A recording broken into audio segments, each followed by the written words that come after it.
Hi, so I'll be helping you guys prepare your Haydn orchestral excerpt. So the first step I would take to preparing this excerpt would be to make what I call my blueprint. So there are four parts to my blueprint in this particular order. So first is notes, then fingerings, and rhythms, then bowings. So the reasons I do notes first is that I just want to get the pitches down. So I take out all bowings, I take out all rhythms, and I just get the pitches. And then I'll decide on fingerings.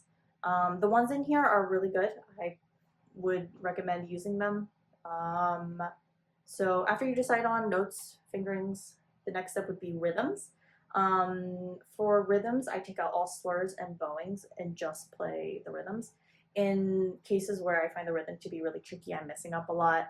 I would just do it on open strings. But if you're feeling good about the notes, then go ahead, add them in, and play them with the rhythm.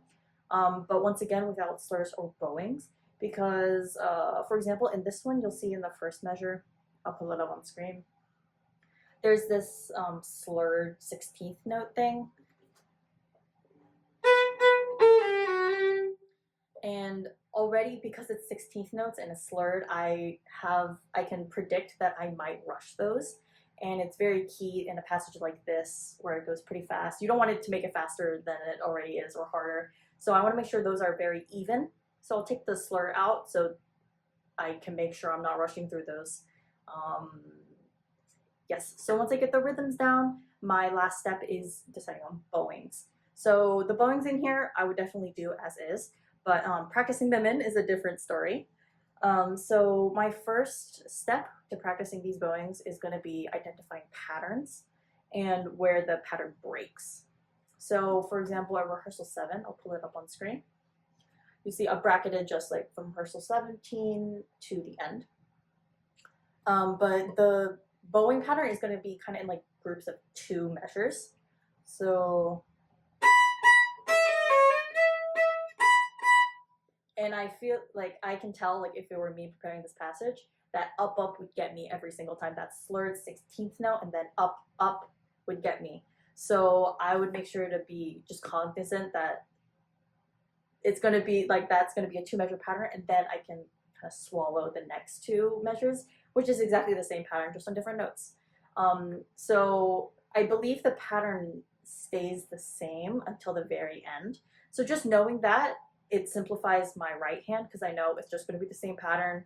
Might be different strings, but it's just going to be down, up, slur, up, down until the very end. And one note that could help, like earlier on when maybe the pattern breaks, is mark like on the down beats or like big beats which bowing you, which way you're going. That could help anchor you, especially when maybe you get turned around. That way you have a landmark to kind of recorrect yourself. And just kind of brownie points for musicality for this excerpt. The articulation is very important in this Haydn excerpt. Notice the staccatos and the sforzandos. I would definitely really hit those and for dynamics, start forte, then grow to fortissimo, and then end with like a subito piano, like those types of dynamic markings. I would be very sensitive to those because it just kind of adds the flair of Haydn to this excerpt. So yeah, I hope that helps.